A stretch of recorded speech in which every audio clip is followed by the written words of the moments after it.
कुछ किया, मेहनत की, जाग जाग कर रातें काटी, दुआ भी मांगी और भरोसा भी रखा, फिर भी असफल हो गए। क्यों? क्या किस्मत खराब थी या दुनिया ने मौका नहीं दिया? नहीं, कभी कभी असफलता भी तैयारी होती है, ताकि जब तुम्हारी बारी आए तुम सिर्फ सफल नहीं, अद्वितीय बनो। ये वीडियो उनके लिए है जो हार मान चुके हैं, लेकिन दिल के अंदर अभी भी थोड़ी सी आग बाकी है। अगर आप भी इस सफ़र में हैं तो वीडियो को लाइक करें, चैनल को सब्सक्राइब करें और कमेंट में लिखें, मैं फिर उठूंगा।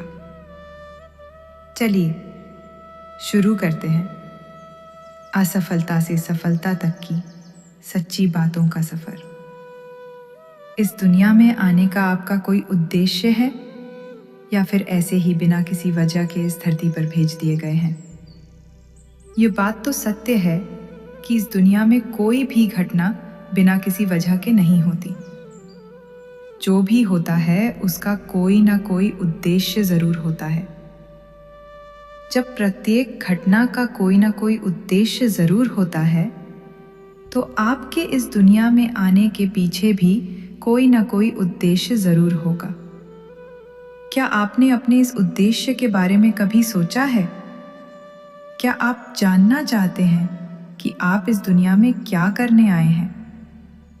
यदि आप जानना चाहते हैं तो इस वीडियो को अंत तक जरूर देखिएगा। इस दुनिया का प्रत्येक व्यक्ति केवल एक ही उद्देश्य और अधिकार के साथ पैदा होता है, और वो है अपने जीवन में सफलता प्राप्त करना। हम ऐसा क्या करें जिससे हमें सफलता मिल सके? क्या ऐसा कोई मंत्र है जो हमें सफलता दिला सके? सफलता वो मंजिल नहीं है जिसे पाने के लिए हमारे आसपास के लोग हमसे कहते हैं और अपनी मर्जी को हम पर थोपते हैं, बल्कि सफलता वो मंजिल है जिसे हम खुद पाना चाहते हैं। और हम वो पाना चाहते हैं जो हमें अच्छा लगता है। हम उसे पाना चाहते हैं जिसमें हमें सुखद अनुभव होता है। हमारी मंजिल वही है जिसे प्राप्त करने में हमें आनंद का अनुभव हो। अतः आप अपनी मंजिल को किसी दूसरे के बताने से नहीं, बल्कि खुद चुनिए, फिर चाहे कोई भी और कितना भी आपका विरोध कर ले। कोई भी परेशान सपनों को हकीकत में बदलने के लिए सफलता की ओर कदम बढ़ा देता है, जबकि एक असफल व्यक्ति दूसरों द्वारा उस पर थोपे गए सपनों के बोझ को लेकर उन्हें हकीकत में बदलने के लिए कोशिश करता है। ये बात समझ लीजिए कि अपने मनपसंद सपनों को पूरा करने के लिए कदम बढ़ाने से ही सफलता हासिल होती है, और तभी हमारा इस दुनिया में आना सफल हो जाता है। अपने जीवन के उद्देश्य को पहचानो और सफलता प्राप्त करने के अपने अधिकार को प्राप्त कर लो। श्री कृष्ण कहते हैं, जब सूरज अस्त होता है तो दरवाजे हर कोई बंद करता है, लेकिन जब भाग्य का सूरज अस्त होता है तो भी दुनिया के दरवाजे बंद हो जाते हैं। जब कभी ऐसी स्थिति आए तो आप ध्यान रखना कि सभी दरवाजे बंद हो सकते हैं, लेकिन परमात्मा का दरवाज़ा कभी बंद नहीं होता, वो हमेशा खुला रहता है। अगर वो एक दरवाज़ा बंद करता भी है तो अनेक दरवाजे खोलता है। उदासी और दुख में डूबा हुआ इंसान बंद दरवाजे की ओर देखता है और भगवान की कृपा के जो दरवाजे खुले हुए हैं उधर नहीं देखता। जब हम भगवान को भूलते हैं और किसी अहंकार में आकर ये सोचते हैं कि मेरी अकल, मेरी शक्ति, मेरा सामर्थ्य और मेरी योग्यता के कारण ही ये सब संभव हुआ है और मैं अपने कार्यों में सफल हुआ हूँ, तो ध्यान रखना, घमंड से इंसान फूल सकता है परंतु फल नहीं सकता, क्योंकि परमात्मा को किसी का अहंकार बर्दाश्त नहीं है। जब व्यक्ति ऐसा करता है तभी चोट खाता है।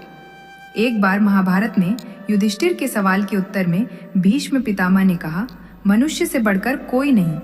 आपको ये जानकर आश्चर्य होगा कि लाख योनियों के बाद हमें मनुष्य जीवन मिलता है और संसार के सभी प्राणियों में मनुष्य ही सबसे श्रेष्ठ है।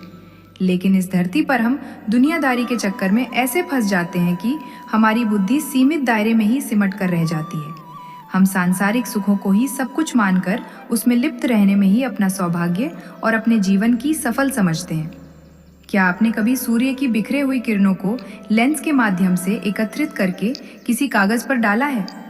आपने ऐसा जरूर किया होगा और आपने देखा होगा कि जब हम सूर्य की बिखरी हुई किरणों को लेंस के माध्यम से एकत्रित करके उसे किसी कागज पर डालते हैं तो वो कागज जलने लगता है।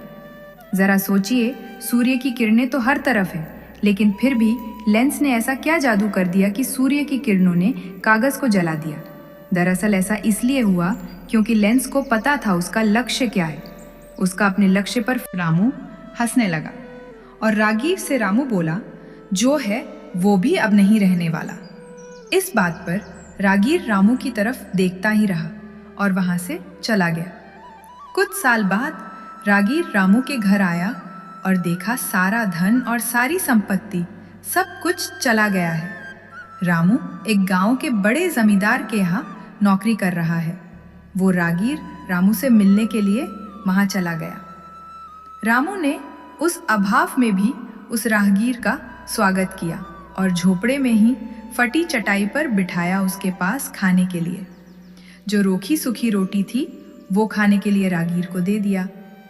जब रागीर वहां से जाने लगा तो उसके आंखों में आंसू थे और रागीर कहने लगा कि भगवान, तुमने ये क्या किया? तो रामू फिर हंसा और कहने लगा, आप क्यों दुखी हो रहे हैं? ईश्वर हमें जिस हाल में भी रखे, हमें खुश रहना चाहिए, हमें धन्यवाद देना चाहिए। सदा समय बदलता रहता है और इतना ही नहीं, ये भी नहीं रहने वाला है। इस पर रागीर सोचने लगा, मैं तो केवल वैसे ही रागीर हूं, लेकिन सच्चा रागीर तो तुम हो रामू। कुछ साल बाद रागीर फिर से यात्रा पर निकला और रामू से मिला। देखा तो देखता ही रह गया, सब कुछ बदल चुका था। रामू अब जमींदारों का जमींदार बन चुका था।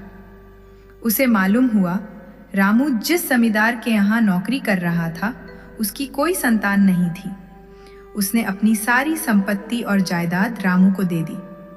रागीर बहुत खुश हुआ और रामू से कहा, अच्छा हुआ वो जमाना गुजर गया, भगवान करे अब तुम ऐसे ही बने रहो।